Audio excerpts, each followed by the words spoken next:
Tadi malam kamu gak bisa tidur. Kamu cek HP jam 2 pagi. Mata capek, tapi otak gak mau diam. Kamu pikir ada yang salah sama kamu. Nggak ada yang salah. Sekarang bayangin ini. 150.000 tahun yang lalu, kamu juga melek di tengah gelap total. Bukan gelap kamar, gelap beneran. Nggak ada lampu, nggak ada atap, nggak ada pintu. Cuma bara api yang hampir mati. Di sekelilingmu, kelompokmu tidur. Napas mereka pelan, tubuh saling berdekatan. Dan di luar lingkaran api, ada suara. Ranting patah. Sesuatu bergerak. Kamu nggak bisa lihat dalam gelap. Tapi sesuatu di luar sana bisa. Jantungmu kencang, kamu nahan napas. Ini bukan cuma cerita seram. Ini satu malam. 150.000 tahun lalu. Dan anehnya, ini juga alasan kamu susah tidur malam ini. Tapi sebelum malam ada siang, dan siangnya gak kayak bayanganmu. Lupakan gambar manusia gua kumuh, yang katanya cuma berburu sampai mati muda. Hampir semua yang kamu tahu soal mereka salah. Pertama, soal umur. Katanya manusia purba mati di umur 30. Itu setengah benar. Angka 30 itu cuma rata-rata. Dan rata-rata itu bisa bohong.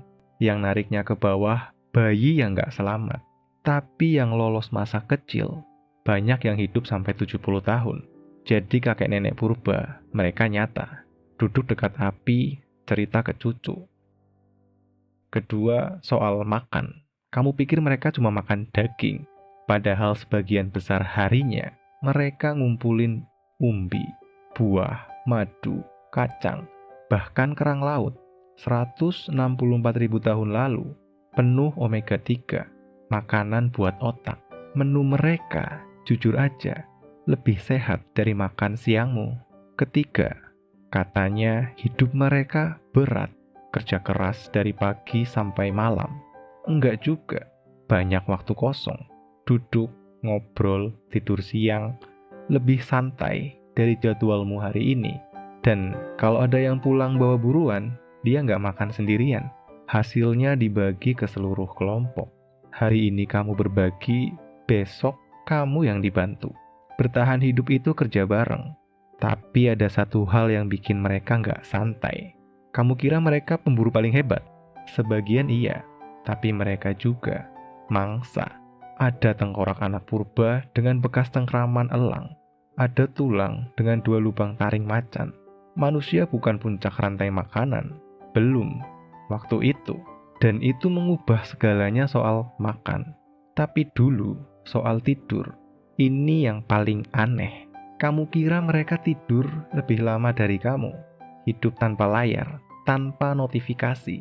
Salah. Rata-rata cuma 6,4 jam semalam, lebih sedikit dari kamu. Dan yang lebih gila, di bahasa mereka gak ada kata insomnia. Mereka gak kenal yang namanya susah tidur. Tidur lebih sedikit, tapi gak pernah mengeluh. Gimana bisa? Jawabannya ada di malam. Matahari turun, suhu ikut turun, dan tubuh mereka langsung tahu waktunya ngumpul.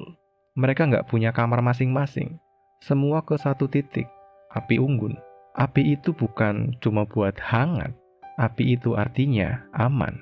Cahaya yang bikin mata pemangsa ragu. Dan mereka tidur saling berdekatan. Hangat dari tubuh ke tubuh. Sentuhan itu bukan cuma nyaman. Sentuhan itu tanda kamu nggak sendiri. Di sini ada rahasia.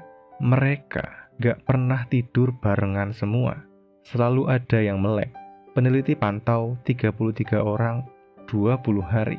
Dari semua waktu itu, cuma 18 menit semuanya tidur bareng. Sisanya selalu ada mata yang jaga. Dan ini nggak diatur siapa-siapa. Yang tua tidur cepat, bangun subuh. Yang muda begadang, tidur larut. Tanpa janjian, mereka gantian jaga. Sistem keamanan yang jalan sendiri. Karena gelap itu bukan cuma gelap.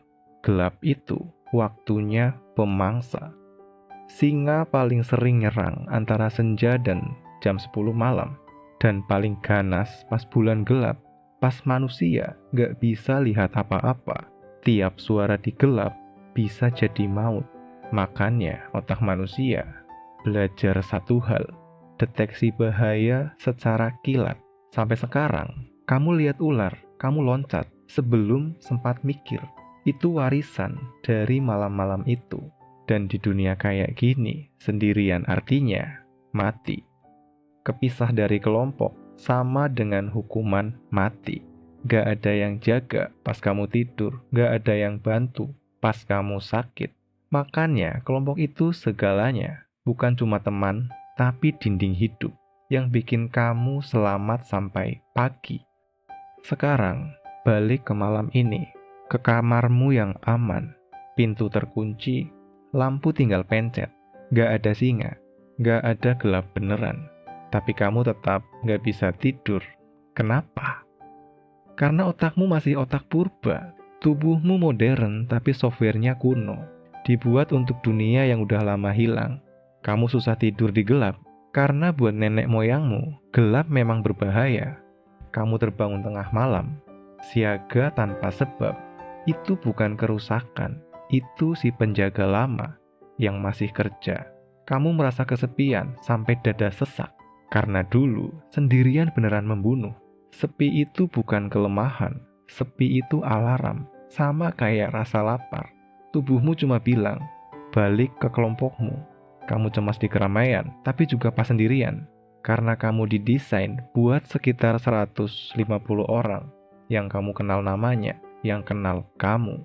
Bukan jutaan orang asing, bukan juga nol. Kota besar dan kamar sepi. Dua-duanya asing buat otakmu. Kamu gak bisa nahan makan manis dan berlemak. Dulu, makanan itu langka. Otakmu nimbun mati-matian. Yang gak ngidam manis gak punya cukup tenaga. Dan gak wariskan gennya.